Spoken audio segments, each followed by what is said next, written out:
Yesterday, we continued our series here at Madison called Peaks and Valleys.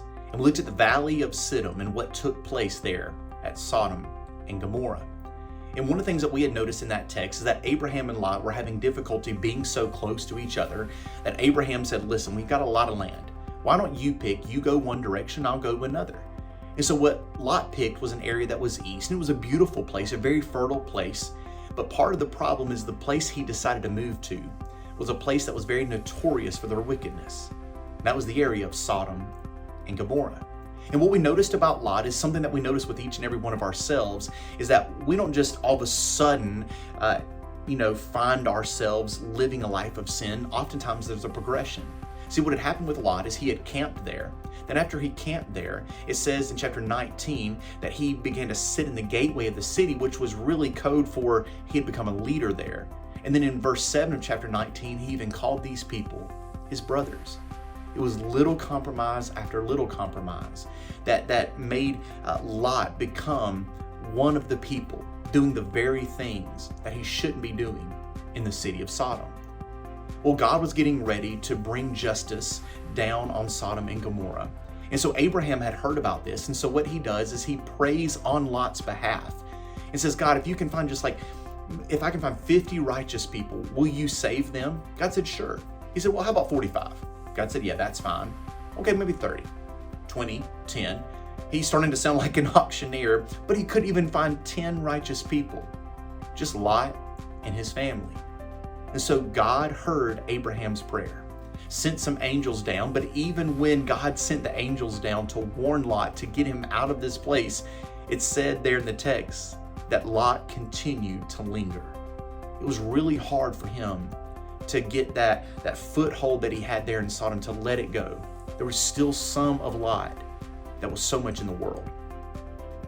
And so as he's getting taken out of this city, of course, God saves Lot and has the opportunity to save his wife, but she looks back and turns to a pillar of salt. Well, one of the action steps that I wanted you guys to really focus on, and what I wanted to be a prayer of ours, is for each and every one of us to become an Abraham to the Lots that are in our life.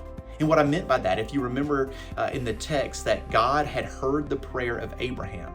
In fact, in chapter 19, it even said that God remembered that prayer and helped deliver Lot out of the city before he overthrew it. You know, one of the greatest game changers that we will experience in our life is people that will pray for us. But one of the greatest game changers that we can also take part in the lives of other people is to pray for those that need those prayers. You know, maybe right now you think about a family that maybe even is here at Madison that's going through a tough time with somebody in their family. Maybe their family member is going through a difficult time spiritually. Maybe they're out in the far country. Maybe it's someone in your own family that's going through a difficult time.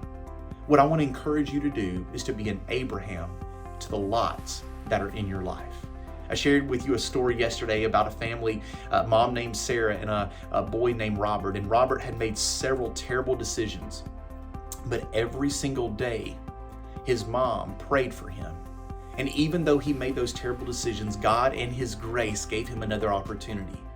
And at this one family event, right before his mom was about to pass, he took a very popular old poem and changed the last lyric of it. And this is what it said. You may have tangible wealth untold, caskets of jewels and coffers of gold. Richer than I you can never be, because I had a mother who prayed for me. What I want to encourage each and every one of you to do this week is to really immerse yourself into praying for other people, to pray for the Lots that are in your life, or the Lots that are in your friends or your family's life. And we'll see the wealth that we see being described by Robert, by what he experienced because somebody had prayed for him.